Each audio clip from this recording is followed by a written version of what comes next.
Oke, saya mulai dari anatomi mata dulu ya. Sebentar aja saya ulas biar kalian ada gambaran kuliahnya daripada nggak nyampe. Oke, mata itu terletak di orbita di tulang mata. Nah, kita lihat di sini ada bulbi namanya. Ini yang disebut bola mata, satu bola mata. Ada otot-otot penggerak bola mata di orbitanya ini di tulang tengkorak di matanya. Nah, ini kelihatan ada lapisan lemak, lapisan otot, dan ini bola matanya. Bola mata sendiri terdiri atas kornea, kamera poli anterior, lensa, dan cavum vitreus, dan ini retina. Nah, ini yang akan kita bicarakan kelainannya di retina di sistem endokrin. Kelihatannya di sistem saraf di retinanya. Dan ini disebut nervus opticus, dan ini adalah saraf yang akan disalurkan ke otak. Oke, saya langsung ke retina. Vitreus atau retina, normalnya gambaran vitreus. Retina akan seperti ini kalau kita lihat pada pemeriksaan namanya fotofundus. Yang ini adalah arteri yang kecil-kecil, arteri retina centralis, dan yang gede ini vena retina centralis. Dia ini yang akan memperdarahi retina bagian dalam. Nah, yang di sini ada yang disebut fovea atau makula lutea, ini pusat penglihatan. Ini titik fokus kita semua ada di sini. Jadi bayangan titik fokusnya ada di sini. Kalau daerah ini bermasalah, nah ini penglihatan kita atau tajam penglihatannya akan sangat turun. Daerahnya cuma sekitar ini. Dan ini adalah disebut retina perifer atau yang pinggir. Tapi yang pusat penglihatan kita ada di sini. Oke, ini bagian-bagian dari retina. Nah, ada 10 lapis. Ini bagian saraf, ini bagian RPE. Cahaya masuk dari sini, masuk dulu ke RPE, lalu dari transdukti sinyal diterima di sini. Cahaya, sensasi cahaya lalu di sel batang dan sel kerucut diterjemahkan jadi sinyal-sinyal saraf. Makanya kita bisa melihat. Oke, cukup. Terus saya langsung lanjut ke kuliah endokrin.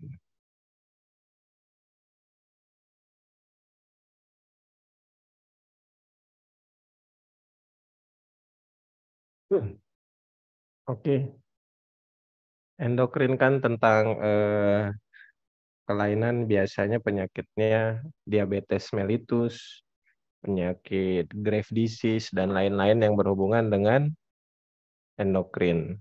Salah satu kelainannya adalah yang disebut dengan diabetes mellitus yang merupakan kelainan dari kekurangan insulin atau tidak bisanya insulin dipakai di metabolisme di dalam tubuh. Apa yang terjadi?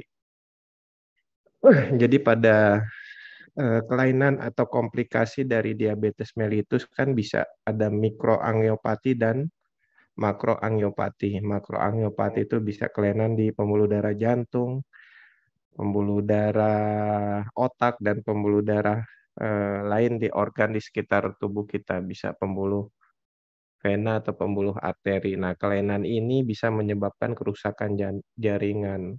Nah, tidak terkecuali dengan arteri dan vena sentralis yang sudah saya jelaskan tadi. Di retina ada arteri dan vena yang akan mensuplai eh, nutrisi yang atau berupa darah untuk nutrisi ke retina dan ke bagian retina sampai retina perifer.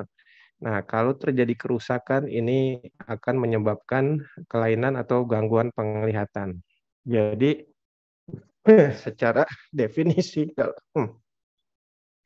kita lihat adalah perubahan abnormal vaskuler dari retina dengan orang-orang yang mengalami diabetes. Seperti apa kelainannya ntar saya jelaskan.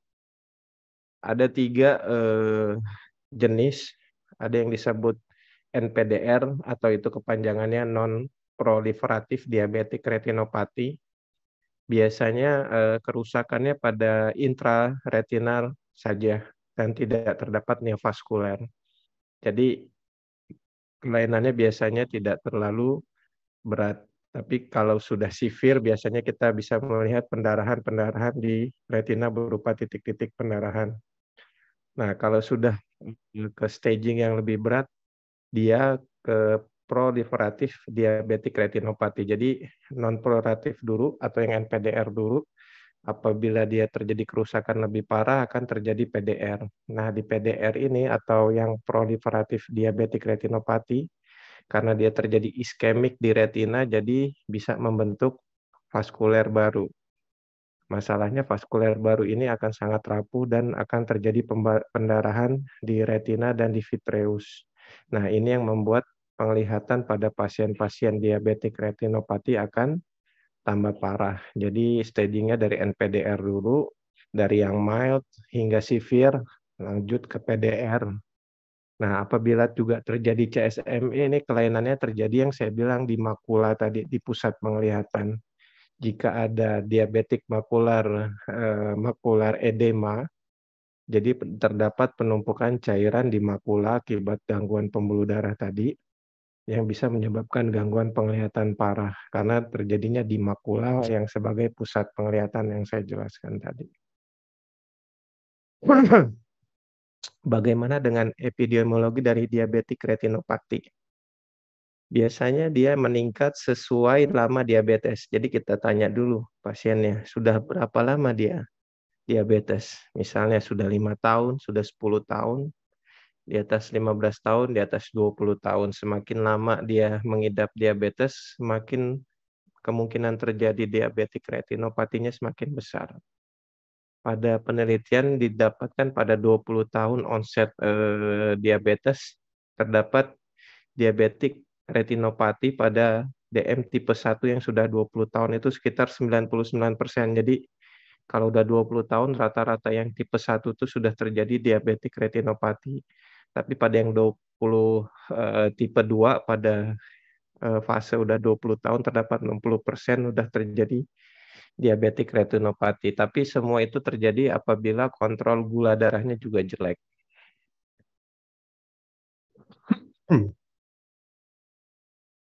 Jadi secara menyeluruh survei di Amerika di Indonesia juga belum didapatkan angka pasti. Sekitar 20-30% penderita diabetes bisa menderita diabetik retinopati. Nah, gimana patogenesisnya? Jadi patogenesisnya sendiri adalah terjadi hiperglikemia di dalam darah menyebabkan endotel, sel-sel endotel di pembuluh darah, terutama di pembuluh darah arteri, bisa juga di pembuluh darah vena, menyebabkan kerusakan dari sel endotel yang berupa hilangnya sel-sel perisit yang di sini. Nah, dengannya adanya hilangnya sel-sel perisit, jadi aliran pembuluh darah ini tidak lancar. Biasanya kalau di vena dia menyebabkan kalau tersumbat, menyebabkan cairan itu dari saluran harusnya pertukaran cairan ini tidak ada cairan leakage. Biasanya ada zat-zat kayak lipoprotein yang leakage berupa cairan kuning sehingga itu menyebabkan juga penurunan penglihatan apalagi terjadi di makula. Nah, apabila terjadi di arteri dia bisa menyumbat pembuluh darah arteri dan menyebabkan oklusi. Jadi pembuluh darah tidak bisa masuk sehingga nutrisi tidak sampai ke bagian retina yang diperlukan menyebabkan iskemik jaringan dari retina. Bagaimana gambaran diabetik retinopati? Nah, kita di sini menggunakan foto fundus dan ada yang namanya OCT. OCT ini akan melihat lapisan-lapisan retina yang saya jelaskan tadi. Jadi bisa dilihat lapisan retinanya masih normal atau tidak. Nah, kita lihat ini gambaran normal seperti yang saya lihat, perlihatkan awal arterinya, ini arteri yang kecil, vena yang agak besar, ini arteri dan vena sentralis, dia berada di pusat penglihatan di tengah, muncul dari nervus opticus di sini. Nah, semua serabut saraf akan masuk ke sini. Nah, di sini kalau sudah terjadi diabetik retinopati, vena dan arterinya ini akan terjadi kerusakan pembuluh darah. Khasnya pada orang-orang diabetik retinopati, pendarahannya biasanya berupa dot-dot kecil seperti ini. Kecil-kecil. Nah, yang kuning-kuning ini adalah rembesan dari cairan lipoprotein yang saya bilang akibat sumbatan vena. Nah, ini cairan lipoprotein, ini darah yang bocor keluar berupa titik-titik pendarahan. Nah, apabila sudah berat, pendarahan dia bisa muncul, ini namanya ada neovaskularisasi. Ini kan pembuluh darah normal nggak seperti ini nih, terjadi pembentukan pembuluh darah baru akibat iskemik jaringan. Nah, jaringan pembuluh darah baru ini gampang pecah. Kalau pecah nih yang akibatnya kayak di bawah ini nih. Kelihatan nggak kursor saya? Terlihat dok. Lihat dok. Kan? Oke. Jadi ini pecah, jadi pendarahan di vitreus. Di vitreus kan tadi di badan, di depan cairan, di depan retina. Dia masuk pendarahannya ke vitreus, menyebabkan pendarahan vitreus dan pendarahan di retina. Nah, apabila terjadi diabetik makular edema. Nah, di sini ada penumpukan cairan yang nggak kelihatan kan biasanya akan kita cek dengan OCT ini. Nah, kita ngomongin dari NPDR dulu. NPDR itu apa tadi yang non proliferatif diabetik retinopati. Dia stagingnya bisa dari mild sampai ke severe, bisa sedang juga, ringan, sedang, severe, berat. Nah, kalau kita bicarakan ini yang udah severe ya. Severe itu gimana tandanya? Semua kuadrannya ada pendarahan. Nah, apabila masih mild hanya kuadrannya satu sini, kita observasi aja. Nggak dia obatin apa-apa, tapi sarannya adalah kendalikan gula darahnya. Gula darahnya nggak bisa naik turun lagi, HbA1c-nya nggak bisa di atas 7 atau 6 lagi. Kalau HbA1c masih tinggi, hiperglikemia masih terjadi, biasanya pendarahannya akan terus berlanjut dan lama-lama akan menurunkan tajam penglihatan. Nah, ini yang saya bilang tadi, ada yang dua, ada yang non proliferatif dan sudah proliferatif. Proliferatif itu apa? Sudah terjadi pembuluh darah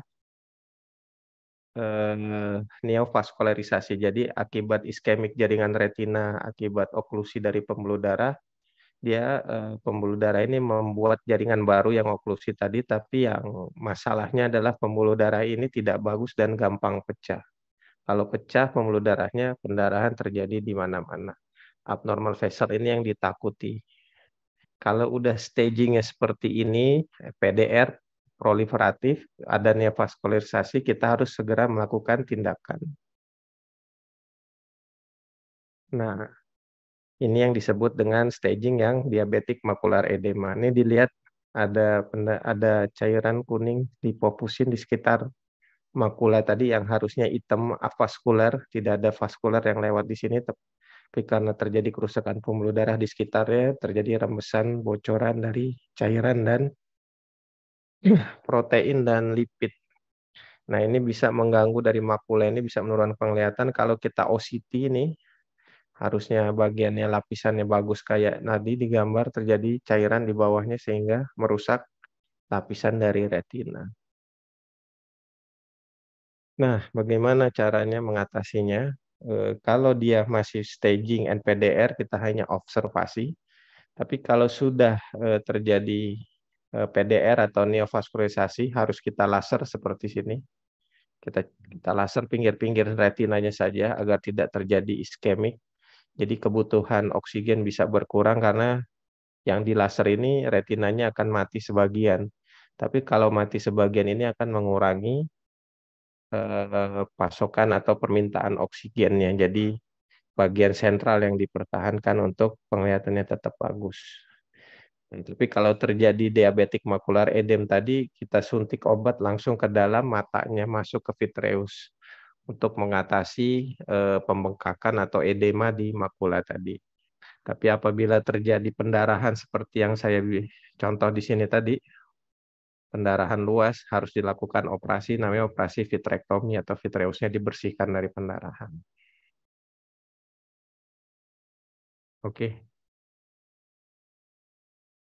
sampai di sini ada yang mau bertanya tentang diabetik retinopati?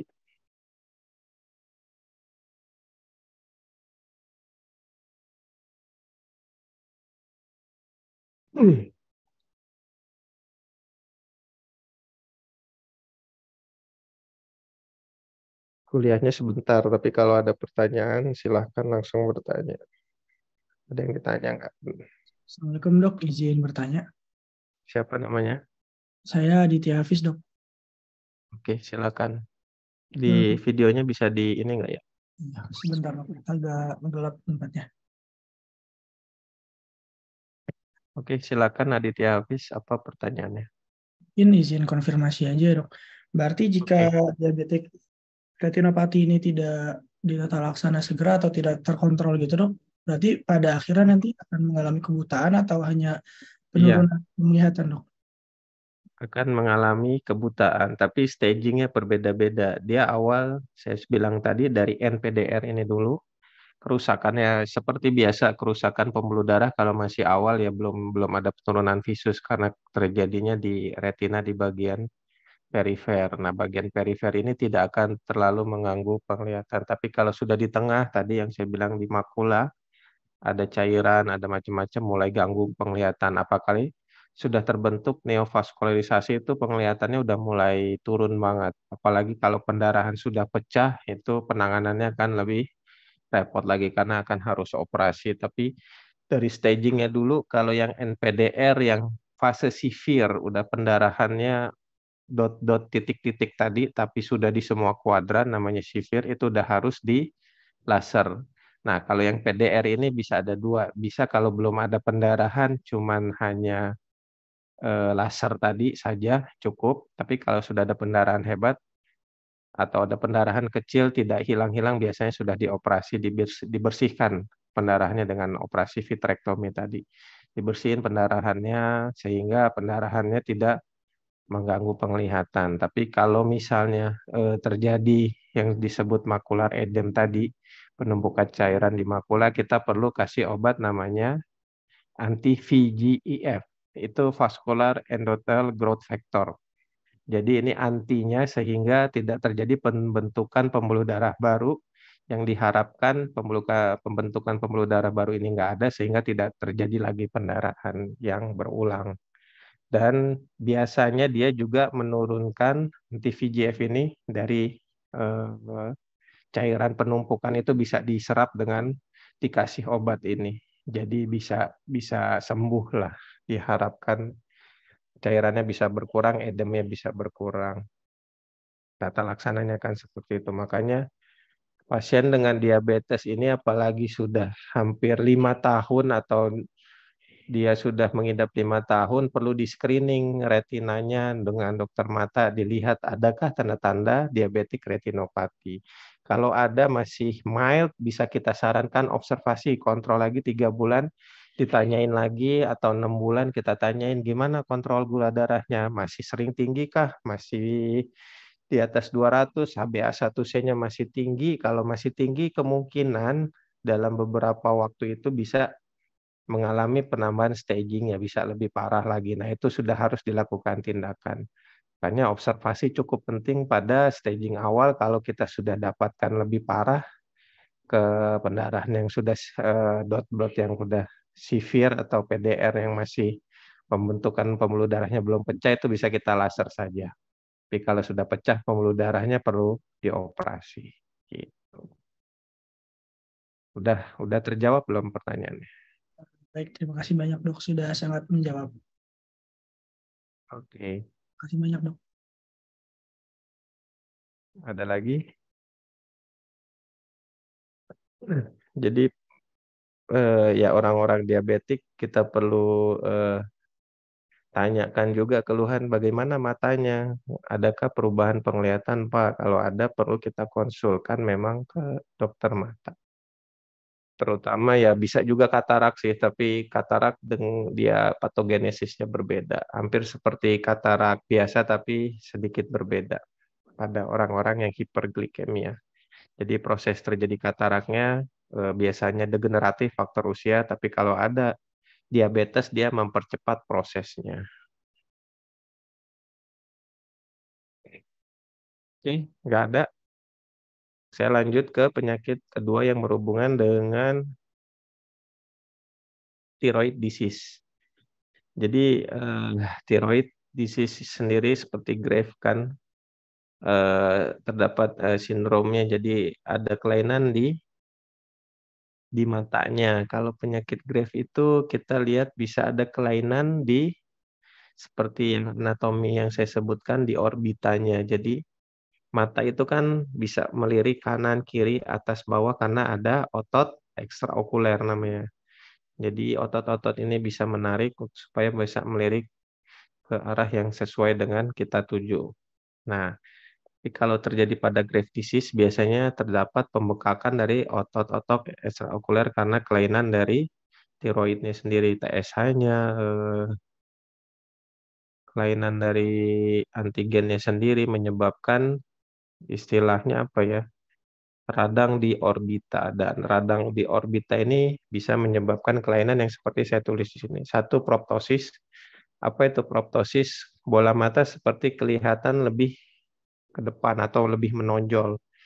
Nah, khasnya pada Graves ophthalmopathy atau thyroid eye disease biasanya dia simetris, bilateral, atau bisa pun unilateral, tergantung beratnya pembekakan dari eh, otot-otot bola mata tadi. Terus adanya retriksi dari kelopak mata, karena kelopak mata kan diangkat juga sama otot penggerak juga, itu mengalami bengkak juga, jadi dia seperti ketarik. Nah, ini bisa diobservasi hanya dengan biasanya CT scan. Nah, ini contohnya gejala klinisnya dengan thyroid eye disease. Kita lihat, ini disebut dengan kemosis, ini karena radang di konjungtiva juga. Nah, bisa dilihat ini matanya bengkak seperti proptosis. Nah, ini yang di bawah ini disebut dengan retriksi dari kelopak matanya, dia seperti belok, ketarik gitu. Dan biasanya kalau ada pembekakan di otot bola matanya bisa ada diplopia atau penglihatannya ganda karena otot-ototnya nggak sinkron lagi. Nah, ini kita lihat di CT scan. Nah, kalau dia ini sudah membesar nih otot-otot bola matanya ini dari normal sehingga menyebabkan gangguan dari pergerakan, gangguan dari nervus optikusnya, ini saraf penglihatan juga kejepit biasanya karena terdesak karena pembengkakan dari otot-otot bola mata tadi. Sebenarnya intervensi atau tindakan pembedahan biasanya jarang di ras-ras Asia, di ras-ras Indo-Asia ini Graves ini jarang terjadi, tapi pada ras-ras Eropa, ras-ras Kaukasia biasanya sering terjadi dan berat. Biasanya sampai harus operasi karena pembengkakan ini bisa mengganggu saraf mata. Jadi kalau tidak ada gangguan penglihatan atau gara-gara saraf matanya kejepit atau gangguan dari penglihatan ganda karena ototnya sangat bengkak sih tidak dilakukan apa-apa.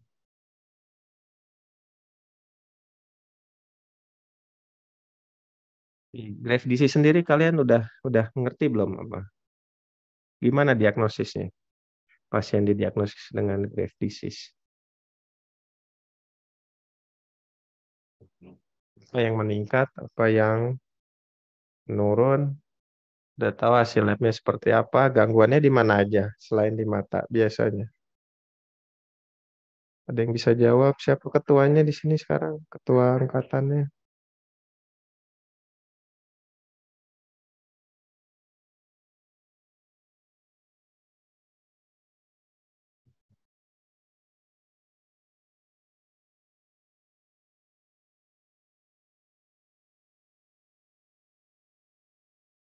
Oke, saya resume lagi ya. Sebelum saya tahu kasih kuis atau pertanyaan. Jadi ada diabetik retinopati. Retinopatinya akibat mikroangiopati dari pembuluh darah akibat kelainan diabetes. Ada 3 staging, NPDR, PDR, dan yang disebut CSME atau diabetik makular edema. Nah, ini epidemiologinya, patogenesisnya karena sel-sel perisitnya sudah menghilang dan pembuluh darah bisa terjadi oklusi dan leakage. Kalau dia misalnya tersumbat, ada yang bocor dan ada yang tersumbat. Ini gambaran klinisnya. kita lihat ini pakai foto fundus atau ophthalmoscope.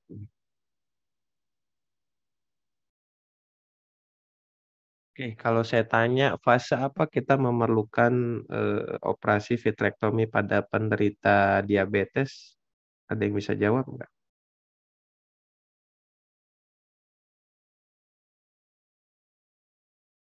Ada gejala yang seperti apa kita memerlukan operasi pada pasien-pasien atau operasi mata pada pasien diabetik retinopati?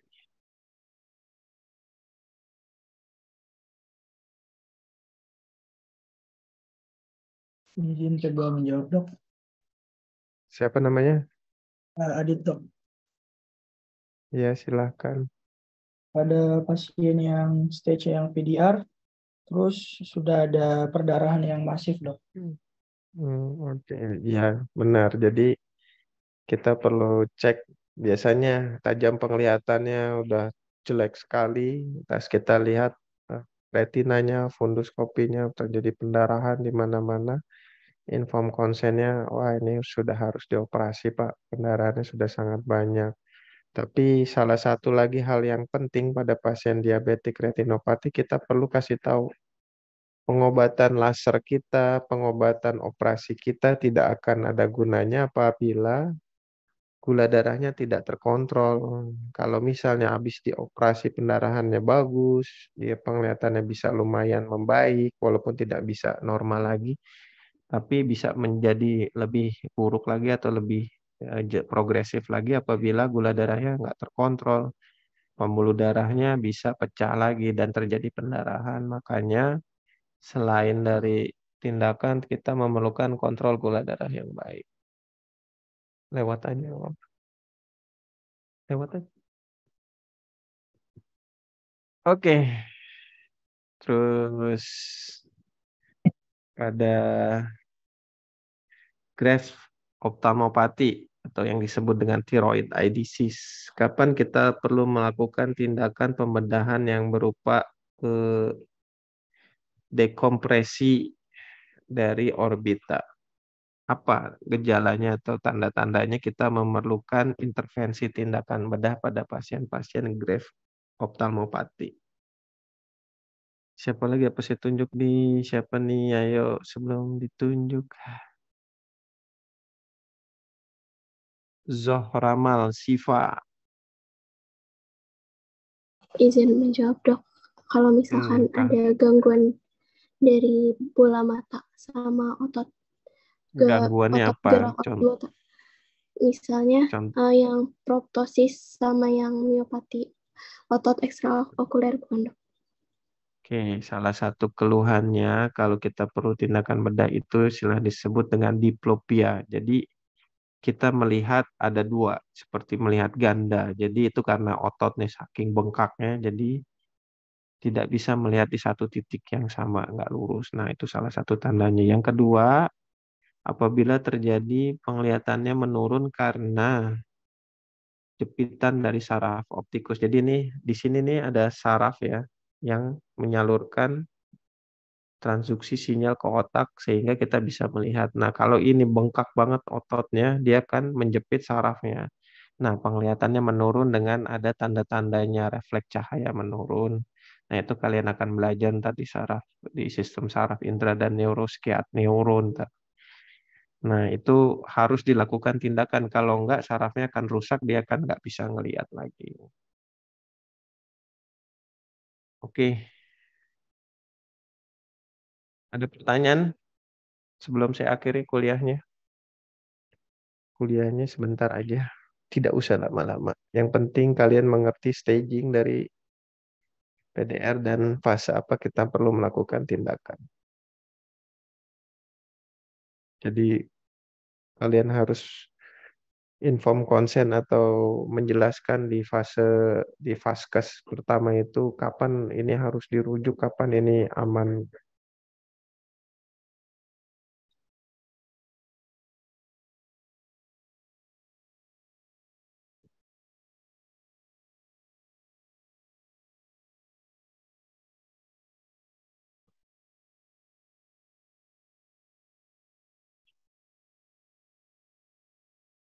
Oke, nggak ada pertanyaan, benar?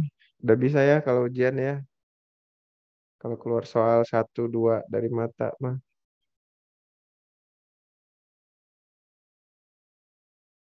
Oke, kalau nggak ada Izin pertanyaan, bertanya dong. siapa? Ada yang bertanya? Zahramal dong. Iya dong. Siapa, siapa namanya? Zahramal dong. Oke, silakan. Oh, izin dok. Tadi untuk yang NPDR itu kan tadi pasiennya kalau misalkan mild itu dia nggak boleh yang gula darah lebih dari 200 terus HbA1c-nya nggak boleh lebih dari 7 ya dok. Kalau misalkan posisi pasien tuh masih mild terus dia bahasanya gula darahnya sangat tinggi, apakah dia termasuk faktor risiko untuk jadi severe, terus dalam jangka waktu berapa bulan pasien harus diperiksa lagi dok? Oke, kalau dia mild ya pendarahannya, ini kan di foto ini udah severe nih. Si severe udah perlu lakukan laser. Kalau masih mild ini yang saya contohkan tadi itu dia hanya 1 kuadran, misalnya dibagi 4, hanya di kiri atas atau hanya di kanan atas, dia hanya di 1 kuadran. Nah, kalau di 1 kuadran itu kita harus observasinya minimal waktunya 3 bulan. Jadi 3 bulan lagi suruh datang kita lihat kalau jadi nambah jadi severe kita harus lakukan tindakan. Tapi kalau masih sedang hanya 2 kuadran saja observasi lagi 2-3 bulan lagi. Nah tapi kita perlu kembalikan lagi misalnya ke nah, kalau saya sebagai dokter mata saya balikin ke dokter penyakit dalamnya bilang sudah terjadi kelainan di diabetik retinopati perlu penanganan gula darah yang lebih baik lagi. Jadi misalnya dia hanya pakai obat, perlu tambah insulin atau nambah pengobatan lain agar gula darahnya bisa terkontrol. Jadi eh, penyakit dalam juga tahu, oh ini pasien gula darahnya nggak terkontrol sehingga terdapat mikroangiopati, dia perlu obati lebih intensif lagi. Jadi informasi seperti itu atau kalau sebagai dokter umum terkalian oh ini pengobatannya kurang, jadi terjadi diabetik retinopati. Jadi kontrol gulanya selain saat kita periksa ternyata dia tinggi. Nah, kalau kita belum periksa HbA1c mungkin kita perlu periksa kalau tinggi apakah dia perlu obat tambahan atau perlu insulin itu perlu dipertimbangkan. Jadi kontrol gula darahnya ini harus diperketat lagi apabila sudah terjadi mild NPDR dan kita perlu observasi dalam waktu 3 bulan. Kalau pasien yang nggak observasi lagi, takutnya dia udah terjadi PDR atau macam-macam sudah telat untuk atau melakukan tindakannya, jadi hasilnya bisa jelek. Jadi kalau sudah terjadi dalam waktu 3 bulan, kita perlu observasi lagi, menambah nggak staging dari NPDR-nya ini. Kalau dia nambah, kita perlu langsung lakukan tindakan sekalian gula darahnya juga perlu eh, ditata laksana lebih bagus lagi. Ya, oke. Ada Iya, lagi terima kasih banyak pertanyaan? dok.